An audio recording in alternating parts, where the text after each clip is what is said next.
Welcome. This is Future Vision, the 2020 DTG Summit. If you are joining us for the first time, it's very good to have you here. A key theme of this year's event is innovation. In his opening remarks this morning, Richard Lindsay-Davis described the DTG as the industry's collaboration centre for digital TV innovation.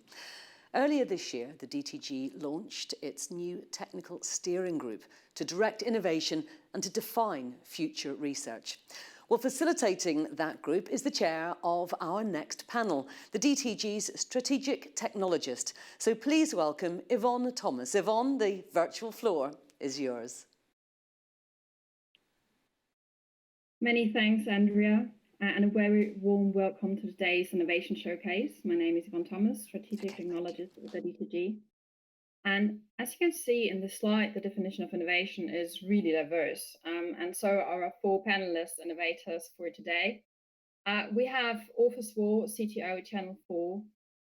We have Rose Adkins, CEO, ScreenHits TV.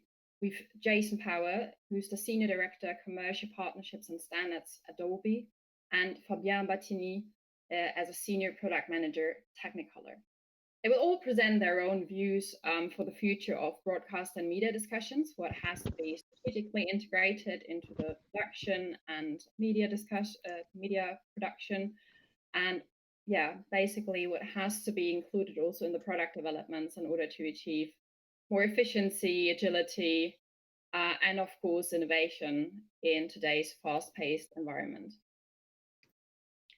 As you can see in this chart of the butterfly effect, so each change in our habits can have a more or less strong implication on the rest of the ecosystem. So this morning we heard that universal access to content is becoming more and more important, which might well have a deep impact on the entire ecosystem. So let's explore which innovations are on the horizon and start with a short poll where I'm asking for your votes as well. So this is now an active part for you. And the first question is, which technology has the greatest potential to enable a variety of use cases in our media industry? So please take your vote, what you think your preference is, and submit your answer. We will come back to the result later on in the discussion after we've heard the introduction from our panelists. And this is also to remind you, in case you have any questions during the panel discussion, please feel free to post them, and we will come back at the end of the panel discussion and ask our specialists your questions. So we have a couple of submissions, and that means let's go to the next poll. And that means, do you actually believe we have already reached a culture of agile or lean development and businesses for our industry? Do you think, yes, the majority has agile, lean culture in their DNA? Or do you actually believe, no, we still require some time to change the culture for a majority of the industry? So please take your vote and tell us what your thought is and where you think the industry are. And we do have, again, a couple of submissions, and we will come back to the results later on. So first of all, thank you everyone for your responses. And I'd like to introduce Orpheus Warr, the CTO at Channel 4. And he's at the heart of the DTG's coordination of industry innovation, because he's the chair of the DTG Technical Steering Group, which looks after identifying trends for our industry. So Orpheus, the group is currently undertaking a restructuring of the DTG working groups. And as a chair, can you explain us why there is a need actually for this change, and in which kind of direction are we heading within the DTG? Sure, thanks, Yvonne. So, as we've heard, the DTG's mission is to act as a centre for collaboration across all forms of TV, and it does this through a wide range of activities, from industry engagement and policy shaping through to technical research and platform specification development. Now, this is a very broad set of activities, so the DTG relies not just on expertise from within, but also the enthusiastic engagement of its members, who each bring their own views on what the future could look like. This multiplicity of perspectives is a fundamental strength, and the close collaboration between different members, often competing in the market, but also united in wanting to drive the industry forward, is key to all of our success. And a great example of this engagement has been the work of the technical expert forums. These are largely populated by volunteers from our member organisations, and historically they've been set up to look at specific areas of industry focus as and when they become apparent, including next-gen audio, UHD, PMSE, and in-home technology requirements. These groups have been formed with a view to stimulating debate and informing policy where appropriate, and also feeding their research into the groups responsible for the evolution of the D-Book and other foundational technical specifications. We all know the pace of change continues to accelerate. Every year brings a greater level of sophistication, but also complexity to the platforms and the products that we work with. And with this comes a corresponding need to ensure that we're focusing our research and specification efforts on a coherent and relevant future vision for the industry so we can use our resources as effectively as possible. So it's for this reason that the Technical Steering Group has been established by the DTG, again, drawing on members from across the industry spectrum. The group's responsible for setting the DTG's technology strategy, centered around a vision of a future viewer experience which is innovative and attractive to the consumer, but also universally accessible, secure, and of course, commercially sustainable for all the players in the ecosystem. In developing a strategy based on this vision, we'll identify trends and opportunities offered by new capabilities in the market, which can deliver long-term value for member organizations, as well as the broader industry and the viewing public.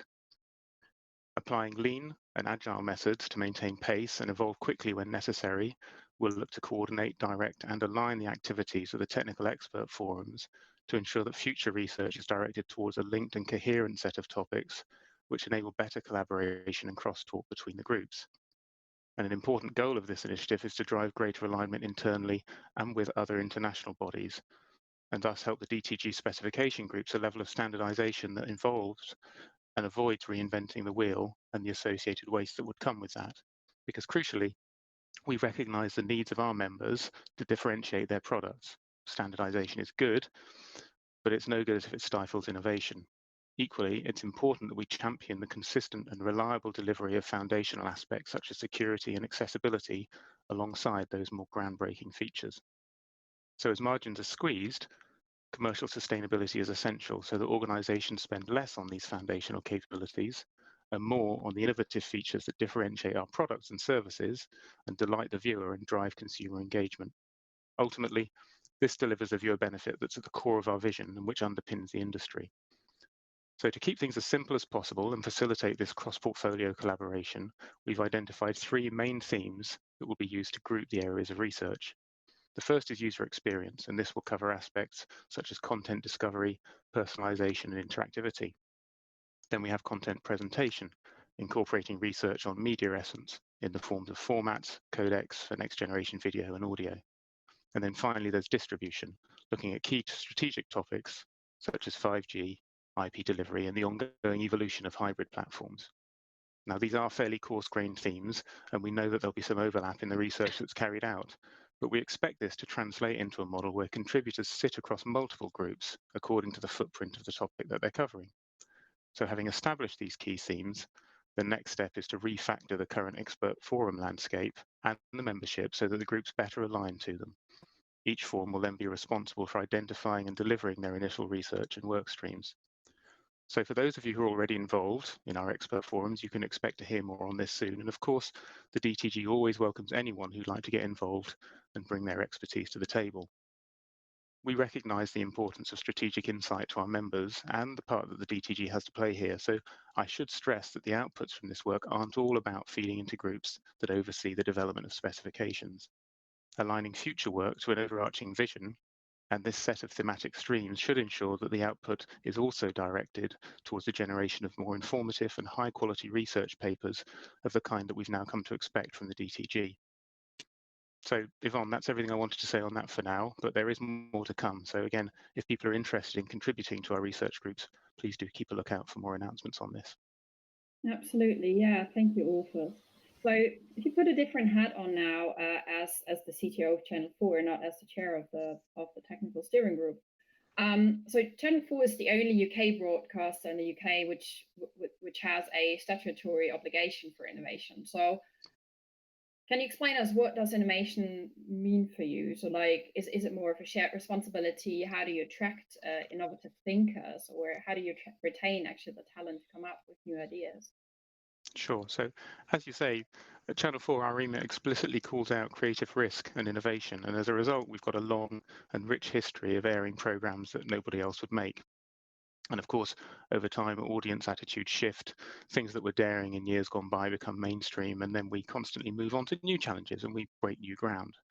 And that ethos of continuous risk-taking and innovation then permeates its way through the culture of the whole organization, and it empowers our staff to think beyond today and imagine what could be possible tomorrow. From a technology perspective, I think that's incredibly liberating. Of course, we have to work within the normal constraints of budgets and governance like any other company, but we never stop asking ourselves about what comes next. And that continuous search for the next thing, the competitive edge, has resulted in a string of fairly notable industry firsts for Channel 4 over the years. So anyone who's probably anyone who's ever heard me speak will know that we launched the world's first catch-up VOD service with 4 on Demand. That was 14 years ago now.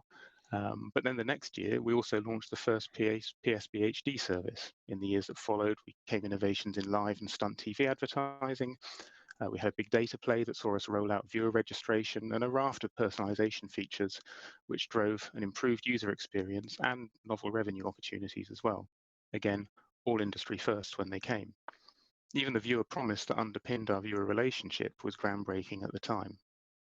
More recently, we've used machine learning to drive a number of initiatives, including contextual advert placement products for our advertisers, and we've also launched a subscription VOD offering in the form of All 4 Plus, alongside a range of ongoing improvements to the All 4 platform itself. Now, we aren't a huge media corporation, so as a relatively small UK PSB, our resources are dwarfed by many of our competitors, but we've always punched above our weight, and in part because our brand and reputation really helps both with talent and partnering. So despite the gravitational pull of the tech giants, we're still able to attract great people who are excited by our mission and inspired by what we've achieved over the years. All we have to do once they've joined is live up to those expectations. So key to this is the fact that everyone in the organization owns innovation. We all have the freedom to innovate. We all have the freedom to look for new ways to drive growth.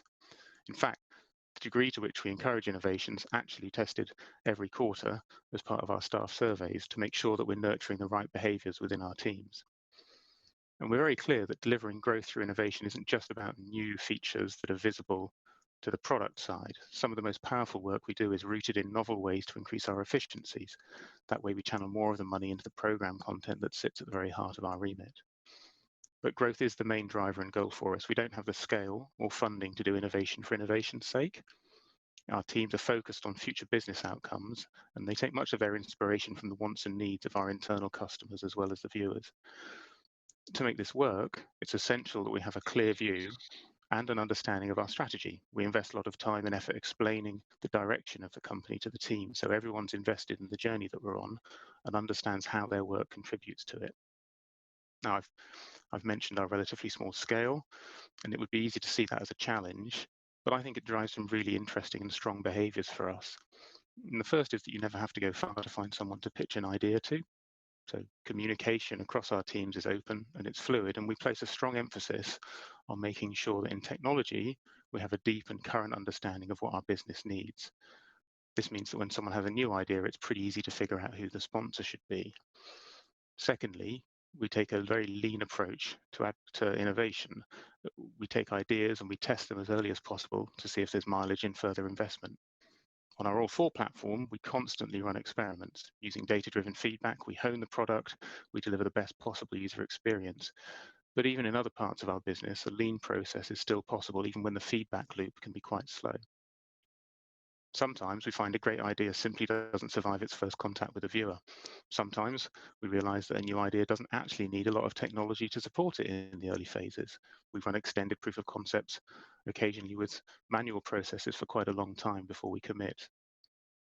And then we recognize the importance of getting that external perspective. We have a view from the outside in. We host hackathons, we leverage our viewer groups to get a better understanding of how others see us and what they want to see more of. But we've also always thrived by working very closely with our partner ecosystem. Key to this is that we select ambitious and creative partners We want to work with companies who aren't afraid of a challenge, so we take care to find partners who share our values and understand our mission. And finally, of course, it's crucial that we hire the right people ourselves to make that work. Diversity of all kinds within our teams is critical to our success, and it's a core tenet of our approach to hiring. It ensures that we avoid groupthink, and it also means that we better reflect our audience. But beyond this, we also look for people with great collaboration skills so that they can draw these teams together and imbue them with a sense of excitement and investment that's necessary when you're taking everyone towards the next big thing. So that's broadly how we do it at Four. Oh, that sounds very exciting and actually also quite complex, I can imagine. I will have lots of questions for you at the end of our panel discussion. Let's move first to Jason and the product development side. So, Jason, at Dolby, you're at the forefront of next generation formats, whether this is being next generation audio or high dynamic range. So you're heavily involved also with industry groups, chairing a DVB group as well, and you overall look at new technology standards. Can you please share your insights of the latest developments with us? Where do you see the future of product development going? Sure, thank you, Yvonne. Yeah, let me focus for a few minutes on what I would term innovating the experience. How are we going to deliver an experience that meets the craving we all have as human beings for experience that's real and gives us the depth and excitement that we get from our everyday experiences out in the outside world. I think the good news here is that devices are getting better and better and better. They're able to bring us closer to what we experience out in the real world than we've ever experienced before. Thinking of technologies like high dynamic range imaging, giving us a range of color and a range of detail that is much closer to what we experience when we go out in the world. And an immersive sound that comes from all around us. So just like me here in my home office, I have the sound of the kids' playground at the school over there. I have the noise of the street down there. I have the sounds elsewhere from the house behind me. Sound coming from all around, and I can now recreate those kind of experiences using devices that I can easily put in the home. And that means not just with the addition of high-end home cinema equipment or even the sound bars that you see in the picture there, but increasingly that kind of capability built into TVs. I think with at least 1 in every 5 TVs shipping in the UK, or UHD TVs shipping in the UK, having that kind of capability. So these devices are now available that can give people a much more real, much deeper and engaging experience, and at mainstream price points. So it's easy to walk into a store and find a TV that has HDR capabilities, has these kind of 360-degree sound capabilities, at mainstream price points, like about £500 and below. And broadcasters are seizing the opportunity that this provides.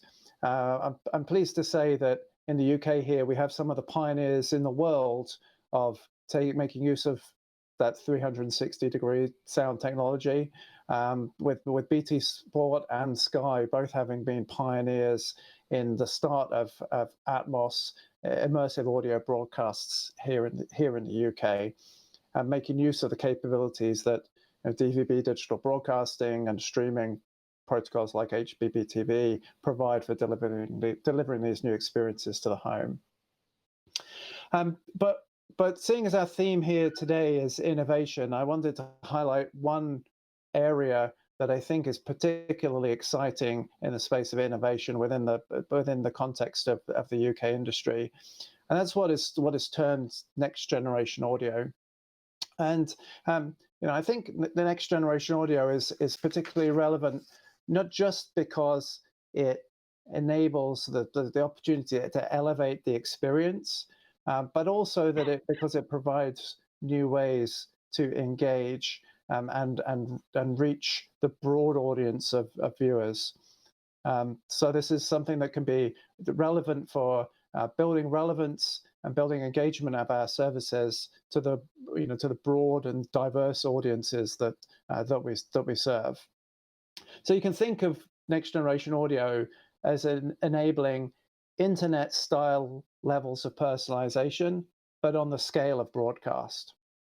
So next generation audio technology is the core technology is already deploying in TVs here in the UK, and the DTG's just recently done some very interesting work surveying the industry around attitudes towards next generation audio.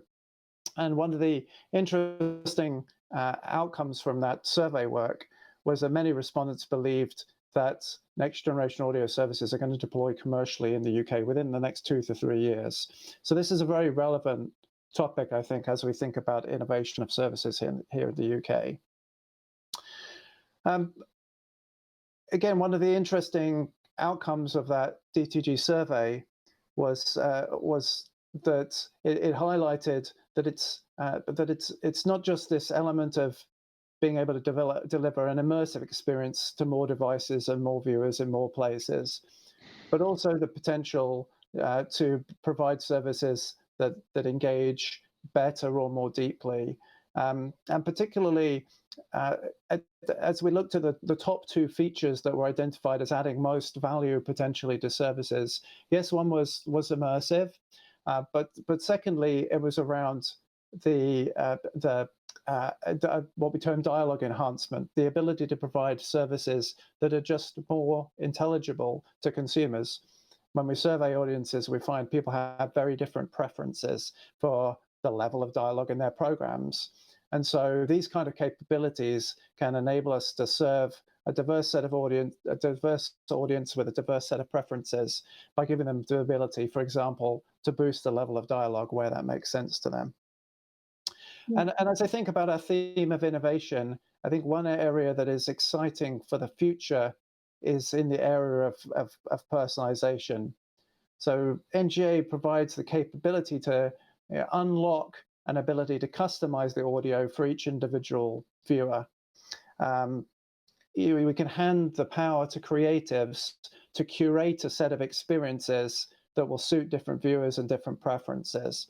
So I can have the Manchester City or the Manchester United experience. I can have the on-the-track experience if I want to get close to the action, or I can have the perfect seat in the stands and enjoy the ambience wrapping all around me. I can have the French language version, the Hindi version, the English language version. So it's those internet style levels of personalization, but enabled at broadcast scale. Now, there's some work for us to do as an industry to figure out just how we want to make use of those kind of technologies and the kind of interfaces and controls that we want to provide to viewers. But the core technology is starting to be there in receivers, and we're starting to see broadcasters take advantage of that. So just in the last couple of weeks, we've seen an announcement from Poland of the start of broadcasts there using this kind of technology on DVB-T2. And if I was allowed to travel to Paris right now, I would be able to go and enjoy the French Open tennis being broadcast by France TV, again using the AC4 next generation audio technology on their trial UHD TV services there. So there's a lot of work for us to do in the industry to enable all of these different use cases, but the chance for innovation is there.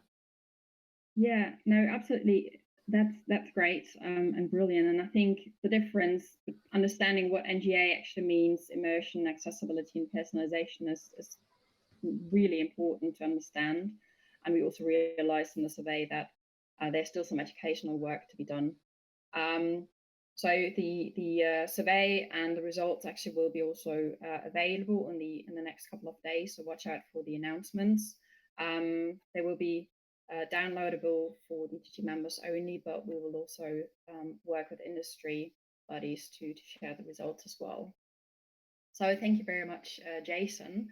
And now, Fabien, if we, I'm sure you actually deal a lot with the product requirements and gaining feedback from your clients every day. With the launch of your Android TV box, the service providers can deliver a seamless and increasingly personalized experience to consumers. How do you see this actually fit in the ecosystem? Well, thank you, Yvonne, for this kind introduction and very interesting question. Maybe I should start by a brief overview of Technicolor just to set up the scene. As you can see by our birth date, Technicolor is an old lady born more than 1 century ago, venerable but still running very fast. Looking at the consumer premises equipment business, we are now the strong number two with a solid revenue. Half of this revenue comes from the set-top boxes, devices we build for the pay TV operators and that securely deliver premium video to the big TV screens. To start answering your question, we are now managing quite well the Android tide that is reshaping the industry now. Because we understood the importance of the breakthrough rapidly and amplified it, we have reached a dominant market share with a massive deployment worldwide.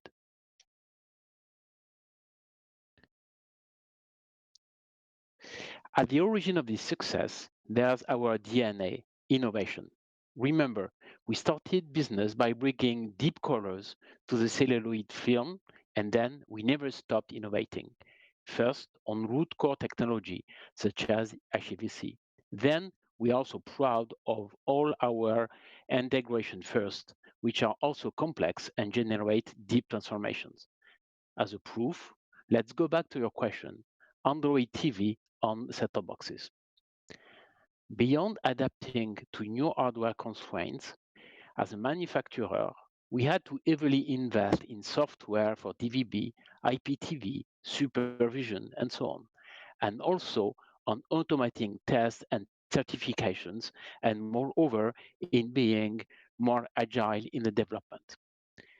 But the architecture is dramatically different from traditional Linux. It's deeply integrated with Android for security, memory, power, update management. It's really vital to respect the Android design because it's not about making one device once, which was the case in the past. With Android, it's all about making tens of devices every year and maintaining them for typically 5 to 10 years. So scalability is a huge challenge. At the end, moving to Android means reinventing the whole company, and also it deeply modifies the whole ecosystem. Everything starts from the end user, of course. In the past, lukewarm, average films had a weak attraction. Now we have fans that are ready to pay for content they really love, which is completely different for each group and probably originates from various sources, live sports or shows, Netflix or Prime Video series, or even e-games. The traditional broadcast channel do not cope anymore with this diversity alone. As a result, operators have a huge pressure to aggregate as much as possible content from broadcast, broadband, third-party OTT video, applications, games. And here is really where Android is very good. The operators also have to market this abundance to a segmented audience to guide the users in this jungle, protect them, and react fast. Again, this is a place where Android is a key tool. To enable this new super aggregator role, Android appears as the only option at short term and also at long term, maybe with the exception of RDK, which is also an interesting technology. So, suppliers must adapt. In the past, the industry could concentrate vertically, delivering good solutions in the whole value chain and creating vendor locking. Now, operators are looking for the best proposal at all stages. We must be the champion of our core business and work with partners looking for win-win situations. Then, the way we design products is reshuffled. We used to deliver projects, waiting for clear specifications, and then reinvent the wheel. We now develop products proactively with a roadmap, integrate Android and services ahead, so that projects start with a proven, stable baseline. And we maintain development trees, not forests. Again, agility and lean are key. Of course, we still heavily customize for each operator, but only where it creates value. Last, and at all levels of the industry, the design of services is tailored to each individual case. Using Android as a standard software enables all of us to focus on differentiation. At the end, the Android wave has shaken up the world business and led us into a more mature and consolidated industry with better services. I hope this answers your questions, Yvonne.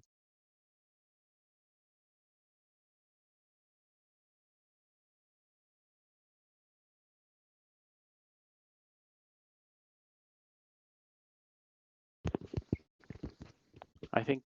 Okay, I think we've lost Yvonne. Yeah. Ah, Yvonne. Sorry, can you hear me? Loud and clear. Yes. Okay, perfect. Sorry, I had a connection issue, it seems. So yeah, thank you, Fabien. And I will come back to you as well later on. Rose, you're CEO of ScreenHits TV, and you're an entrepreneur, and you've launched your product already in 2012, so a while ago. And actually, this can be seen today as the super aggregator everybody was waiting for. From your perspective, can you tell us a bit more about your experience turning an innovative idea that you had at a very early stage into a prototype and then a business? And are there any specific innovation leaps that you've seen over the years or even to come? Yeah, sure. So when ScreenHits started back in 2012, it was originally developed to address some of the issues of monetizing content. So people were still in 2012, flying over to places like Cannes and Sundance and Venice Film Festival to try to sell their content globally. And it was just a very archaic way, especially when the music industry had jumped so far in the digital space. And so we, my business partner and I, decided to develop technology that could speed up that entire process, which was originally aggregating a lot of the distribution companies and studios online into one place where a buyer could go on and quickly search for what's available in a territory, watch the show or film and put in an offer and buy it. And that really started to change the industry. And there was a lot of companies that came up after that, such as TRX and Rights Trade. And it was a really important time. And actually seeing what's going on right now with COVID and people being unable to travel to these markets, these online marketplaces are so important. But what we actually ended up seeing in the past year was a change in how a lot of our customers and a lot of the studios were using the B2B marketplace. They were not focusing so much on international sales because they were pulling a lot of those rights back when those license agreements expired. So they could use that content on their own direct-to-consumer platforms. We've seen this with Disney Plus, with Peacock, with HBO Max, and it's happening with, now with even like Paramount Plus, for example. And so we looked at our technology and our product and our customers and thought, how can we as a company continue to innovate, to adjust to what's happening in the market and adapt, while still staying true to our mission, which was always content monetization.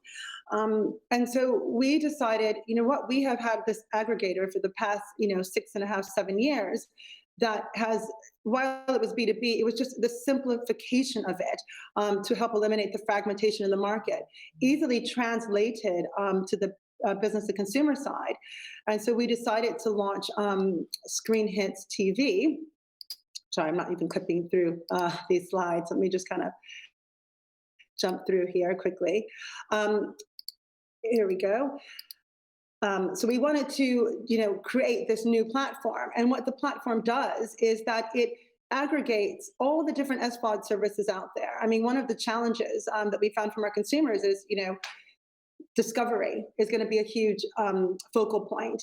And a lot of the people that are using SVODs and the cord cutters, they will always have their Netflix and their Amazons and the Disney. Those aren't going to change.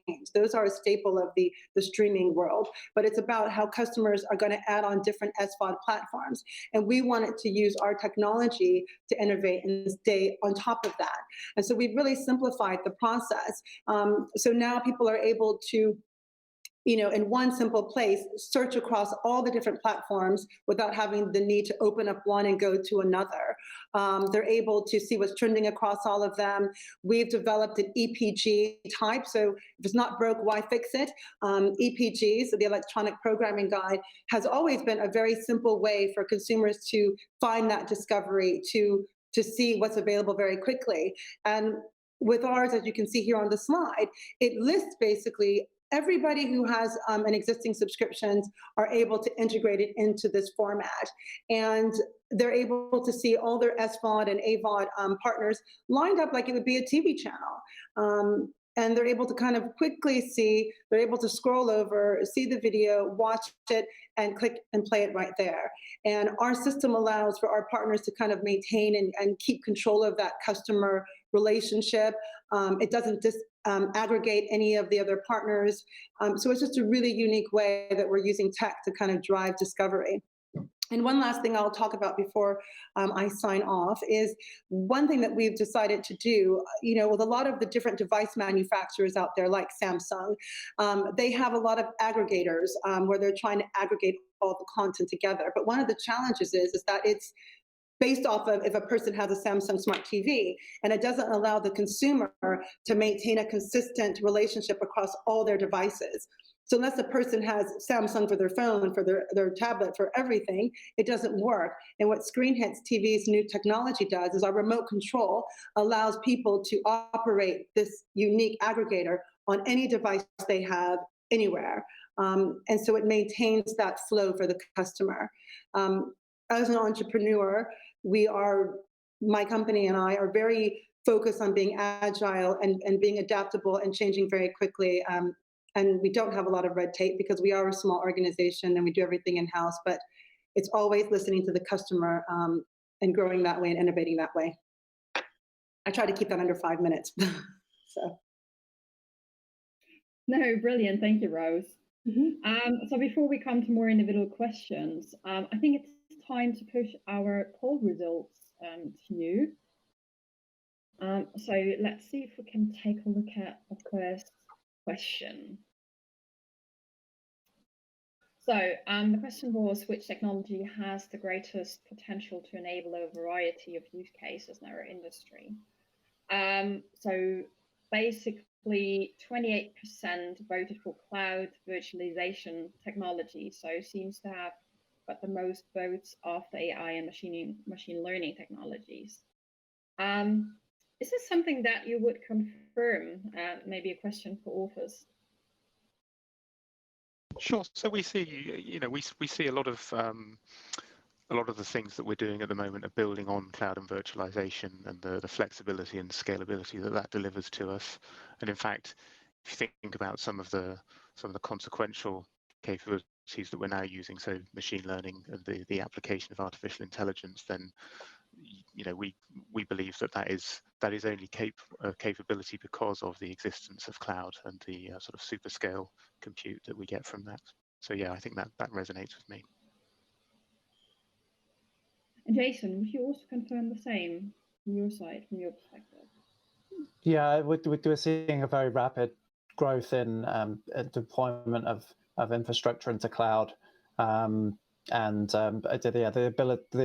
the ability it gives, combined with new delivery frameworks like HBPTV and DVBI, to be able to deploy new services without the kind of investment and timescales that have been required for previous generations of broadcast deployment. I think it's clearly creating a more an environment where it's easier to innovate. Yeah, brilliant. And Fabien, so you were also talking about this entire ecosystem. Is there a specific technology trend? Where do you believe that has the highest impact to change the entire ecosystem?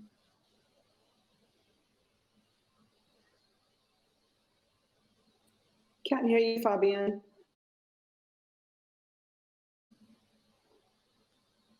Right. Speaking to mute. Well, currently the hot topic with operators is artificial intelligence through voice control. And what changes the game is that we start processing far-field devices equipped with several microphones and loudspeakers.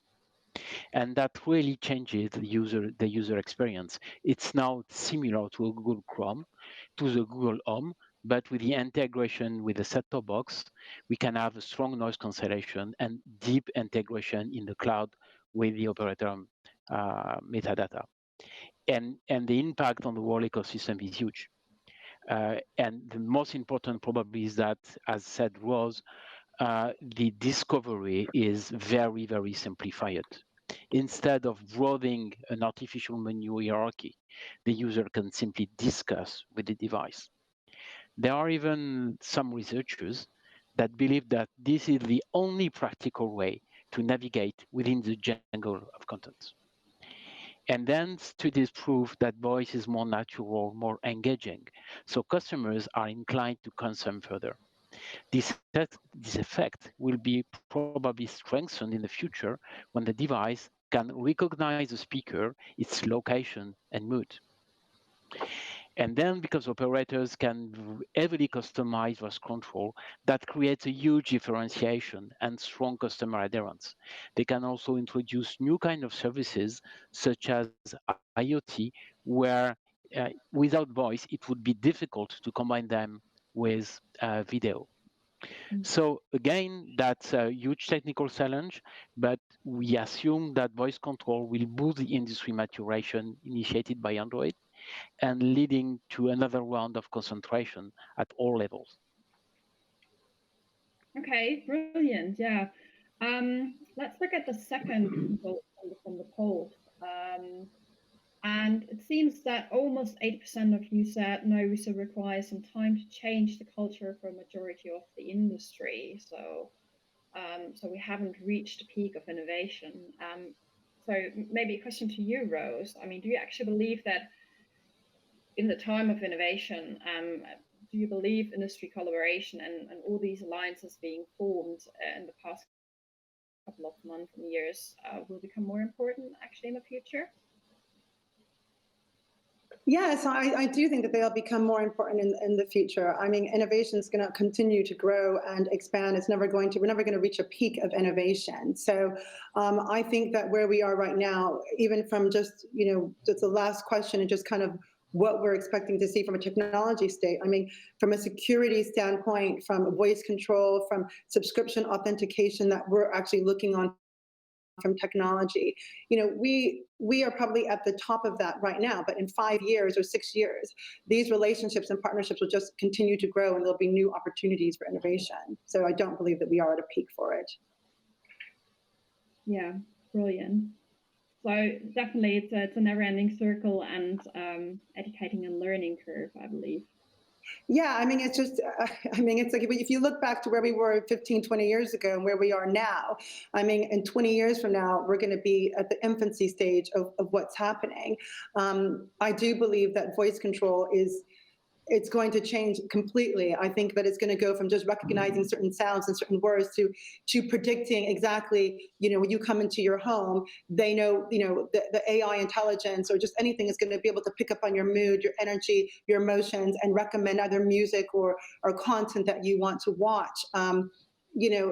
Across all of your different subscriptions, eventually when they become aggregated from your editorial to your television, to your music, to every single thing, technology will be able to target exactly what you need based on what you've done through the day. So if you're on the phone speaking, or you're searching on Instagram, or you're looking at something for trips, maybe a show will eventually come up that talks about, traveling to Australia through your content media. Are we there yet? No, but will we be there through these partnerships in the next 3 to 5, 6 years? Definitely. Brilliant. I'd like to include a couple of audience questions. Rose, a very, very quick one for you, a yes or no question from Maya Net Yalkova.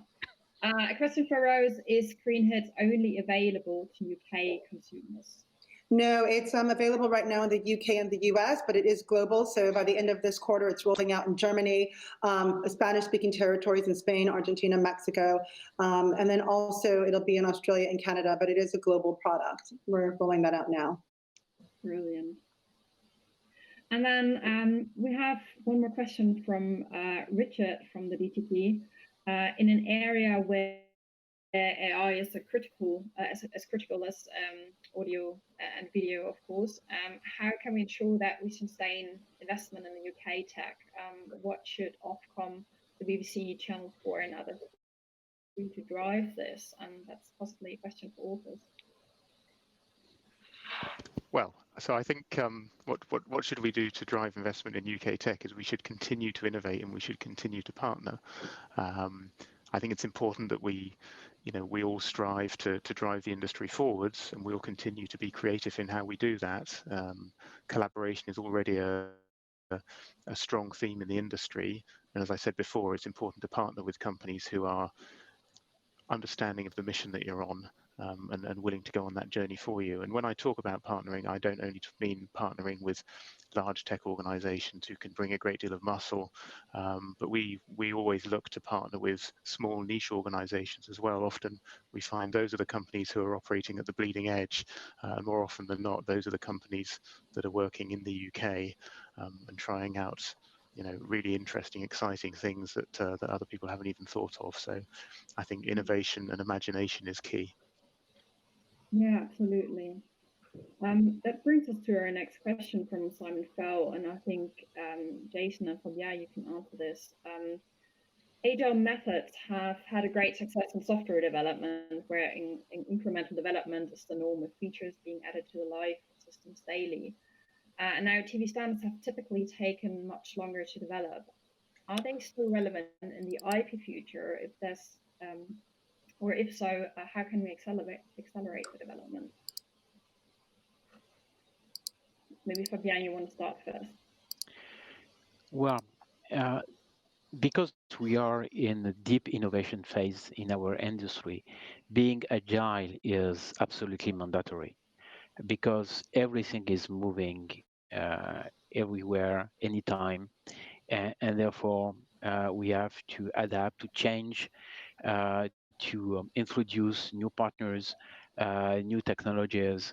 For instance, when we introduced far field, we had to focus on audio microphones and audio loudspeakers, which is not originally our main expertise. We are traditionally more focused on video.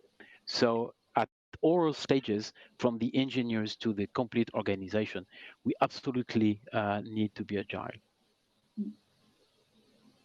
And Jason, maybe your take on this.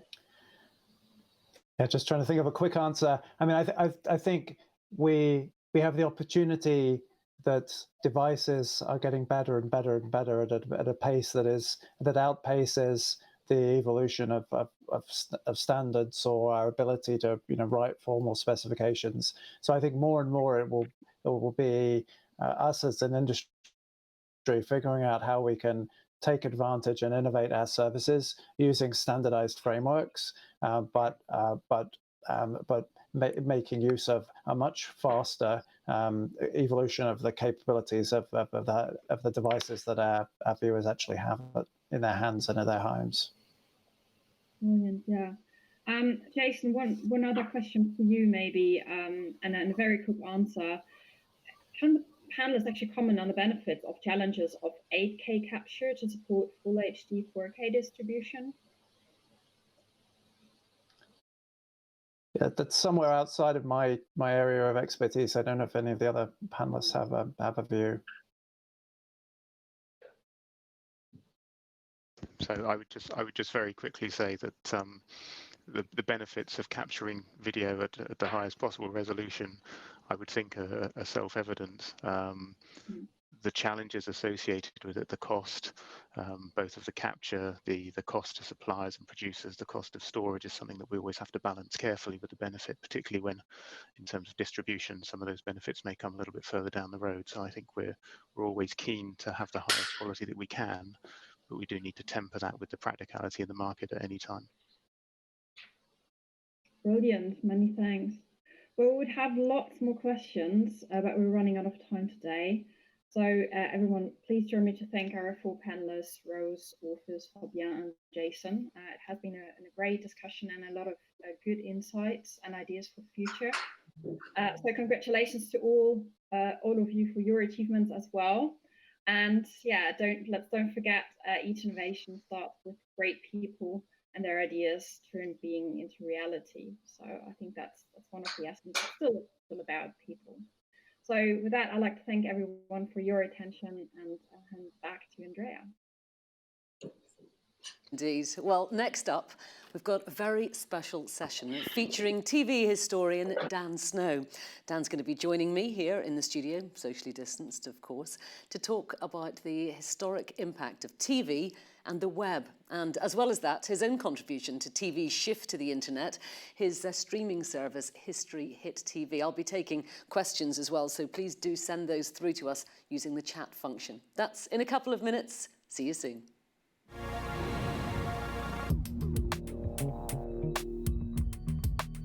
Thank you.